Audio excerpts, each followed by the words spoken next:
खास शख्सियत के साथ मुलाकात। देखिए जयदेव पटेल के साथ नंबर 1 इंडिया न्यूज पर रोजाना रात 9 बजे। नमस्कार व्यूअर्स, मैं जयदेव पटेल और आप देख रहे हैं नंबर 1 इंडिया न्यूज। आपका एक बार फिर स्वागत है एक खास शख्सियत के साथ मुलाकात प्रोग्राम में। आज हम बात करेंगे विजय शर्मा मौत मामले को लेकर के सुप्रीम कोर्ट ने स्वतः संज्ञान लेते हुए जो सुनवाई करी, उसमें आज प्रमुख बातें कही, जिसमें सुप्रीम कोर्ट ने यहाँ तक कहा कि एक महिला का उसके ससुराल में मौत होना और उसके बाद उसके परिवार का न्याय के लिए इस तरीके से भटकना ये काफी चिंताजनक है। तो इसी के साथ-साथ में सुप्रीम कोर्ट ने आज पीड़ित और आरोपी दोनों पक्षों को मीडिया के बयानबाजी से दूर रहने का आदेश जारी किया। आखिर यही तामुतर बात के लिए हमारे साथ खास हमारे सुप्रीम कोर्ट के वरिष्ठ अधिवक्ता संजय के चड्ढा। संजय के चड्ढा जी, आपका बहुत-बहुत स्वागत है आज हमारे प्रोग्राम में। धन्यवाद। जी। संजय चड्ढा जी, आपसे मेरा पहला सवाल है कि सुप्रीम कोर्ट ने आज टिशा शर्मा मामले में जो सुनवाई हुई, उसको आप कैसे देखते हैं? देखिए, सबसे पहले जैसे आपने शुरुआत में बताया कि ये सुमोटो स्वतः संज्ञान लिया हुआ केस है। कोर्ट ने स्वतः बिना किसी अर्जी के, किसी पार्टी ने कोई एप्लीकेशन नहीं डाली, स्वतः संज्ञान लिया कोर्ट ने, क्योंकि मीडिया के जरिए इस तरह की इंफॉर्मेशन आ रही थी कि प्रोसीजरल लैप्सेस है, इसमें जो इन्वेस्टिगेशन हो रहा है उसमें दखल दी जा रही है, उसमें छेड़खानी की जा रही है। मीडिया ने इस सब को दिखाया, तो जजेस के समक्ष भी, अखबार में रोज वो पढ़ते हैं, टेलीविजन देखते हैं, उनके समक्ष ये चीजें आई। तो यही कारण था कि स्वतः संज्ञान। और वो चीजें मैं आपको यहाँ पे बहुत विशेष कर बताना चाहता हूँ कि जो पीड़ित परिवार है, उनकी दो मांगे थी शुरुआत से। पहली मांग थी कि ये जो इन्वेस्टिगेशन है ये सारा सीबीआई को दिया जाए और सीबीआई इसका इन्वेस्टिगेशन करे। और दूसरी मांग थी कि जो लड़की का पहला पोस्टमार्टम हुआ है वो सही नहीं है, उसकी जगह दूसरा पोस्टमार्टम।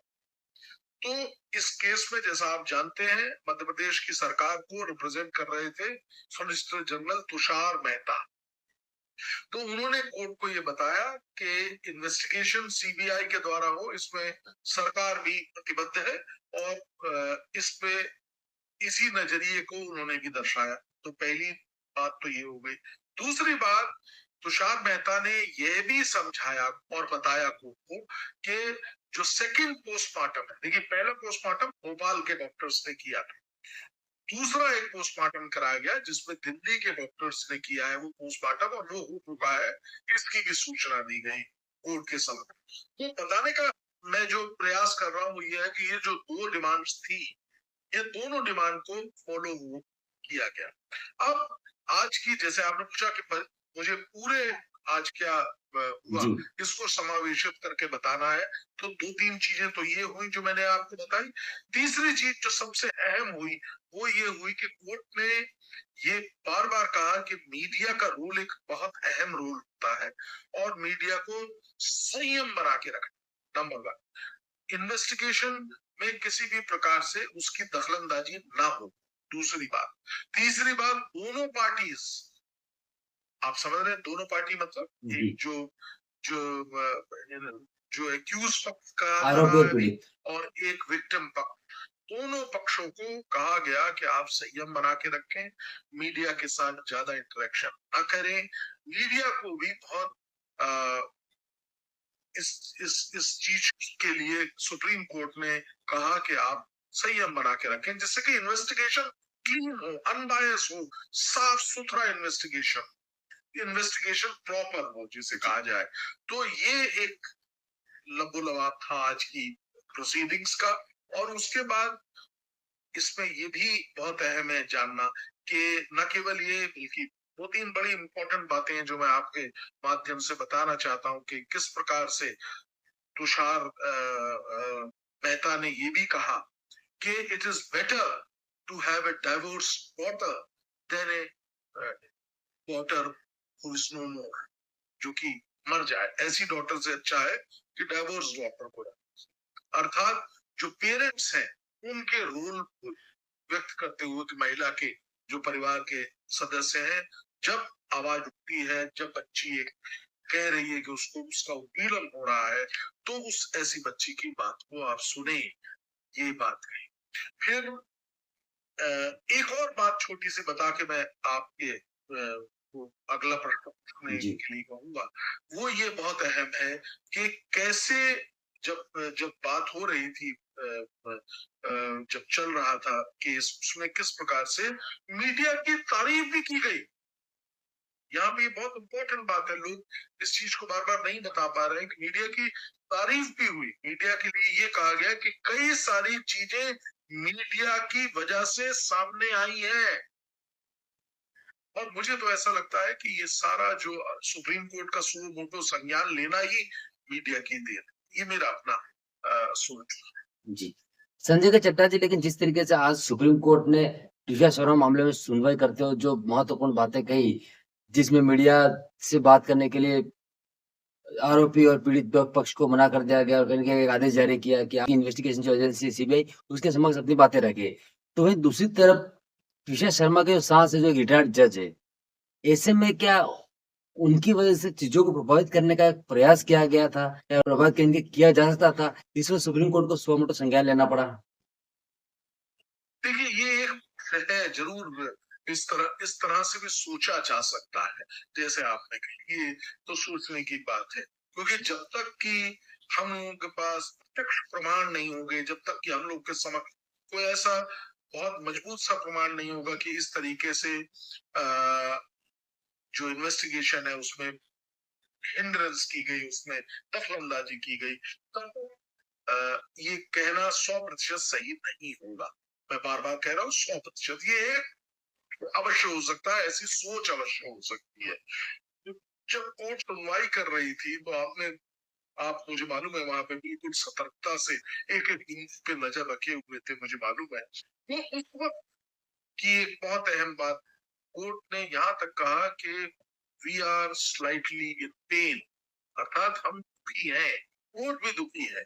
क्योंकि इस तरह के अगर सामने आते हैं तो निश्चित तौर पे एक बहुत दुख व्यवस्था हम लोगों के समक्ष आती है। इसलिए यहाँ पे मीडिया के रोल को अवश्य कहा गया कि संयम में रहिए, लेकिन मीडिया के रोल की सराहना भी की गई। तो ये दो तीन है। इसको दूसरे पक्ष से अगर आप देखें तो बहुत इम्पोर्टेंट है, मीडिया का रोल बहुत इम्पोर्टेंट है। आज जन जन तक ये बात पहुंची कैसे, जी मैं बता, इसमें कहने में कोई गुरेज नहीं है। इवन सुप्रीम कोर्ट तक भी ये बात पहुंची कैसे, एक जागरूक मीडिया ने इस बात को समक्ष रखने का प्रयास किया, इस वजह से ये चीज हम लोगों के समक्ष आई। तो ये दुखद, मैं ये कहूंगा कि हादसा या क्राइम, अगर क्राइम है तो मैं, बिकॉज मैं तो ज्यादा मैंने दस्तावेज भी नहीं इसमें देखे हैं, तो मैं नहीं कह सकता कि किस डेफिनेशन में आएगा। ओवरऑल ये एक पीड़ा, हम सबको पीड़ा अवश्य देता है, जैसा सुप्रीम कोर्ट ने भी कहा। सुप्रीम कोर्ट ने भी कहा we are slightly in pain. जी संजय चड्डा जी, आपसे मेरा एक आखिरी सवाल है कि सुप्रीम कोर्ट में आज एक और मामला चला जहां पर नीट भर्ती परीक्षा पेपर लीक मामले को लेकर के सुप्रीम कोर्ट ने एक अहम नोटिस जारी करते हुए केंद्र सरकार और स्वाति एनटीए से जवाब मांगा है। ये क्या दर्शाता है? देखिए, ये दो तीन चीजें बड़े स्पष्ट रूप से सामने रखने का प्रयास है। सुप्रीम कोर्ट को अगेन स्लाइटली इन पेन कहना नहीं, यहाँ कहा नहीं, लेकिन स्लाइटली क्या, हेविली इन पेन है सुप्रीम कोर्ट। इस तरह के अगर चीजें हम सब लोगों के समक्ष आती है और अफसोस होता है, दुख होता है कि कैसे हर साल इस तरह के इंसिडेंसेस आते हैं। और मैं तो कहीं पढ़ रहा था मीडिया में ही कि तकरीबन 95 या 100 सच इंसिडेंसेस अभी तक हो चुके हैं पिछले एक दशक। तो ये दर्शाता है पेपर लीक के मामले आए हैं और इतने बड़े स्तर पे। देखिए, बच्चे जो क्या नहीं किया उन लोगों ने, पूरी जान लगा के अपनी तैयारी कर रहे हैं और उसके बाद शाम को परीक्षा देने के बाद आने के बाद बहुत खुश है कि बहुत अच्छी परीक्षा हुई, लेकिन रिजल्ट क्या है, अब ये पेपर को लीक होने की वजह से समाप्त कर दिया जाता। तो वही कष्ट, वही पीड़ा, मुझे ऐसा लगता है कि सुप्रीम कोर्ट के ने भी उसका संज्ञान लिया है और सरकार से इस पे एक व्यापक और बड़ा जवाब देने की बात की है। देखते हैं किस प्रकार का जवाब सरकार की तरफ से आता है और उस पे क्या प्रक्रिया होती है। बड़ा अफसोस होता है कि हमारे इतने इंसिडेंसेस होने के बाद भी कोई पुख्ता या सख्त कदम नहीं उठाया गया और जी मेरी तो स्थिति नहीं है, अन्यथा मैं अवश्य बताता कि क्या क्या किया जाना चाहिए। किस प्रकार से, अगर पहले हम देखा करते थे कि अगर छोटा सा एक रेल एक्सीडेंट हो जाता था तो रेलवे मिनिस्टर रिजाइन कर देते थे। ये तो बड़े बड़े कई इंसिडेंसेस हो गए, किसी ने कोई रिजाइन नहीं किया, कोई नहीं हटा। तो ये एक अपने आप में व्यवस्था है, ये छोटी चीजें हैं क्योंकि अब देश बदल रहा है, देश आगे बढ़ रहा है, इन चीजों को नगण्यता की ओर रखा जाता है, मुझे ऐसा लगता है, जबकि ये तो अवश्य है। जी संजय के चड्डा जी, आपने हमारे लिए समय निकाला और महत्वपूर्ण जानकारी हमारे साथ साझा करी, उसके लिए आपका बहुत बहुत धन्यवाद। धन्यवाद जयदेव जी।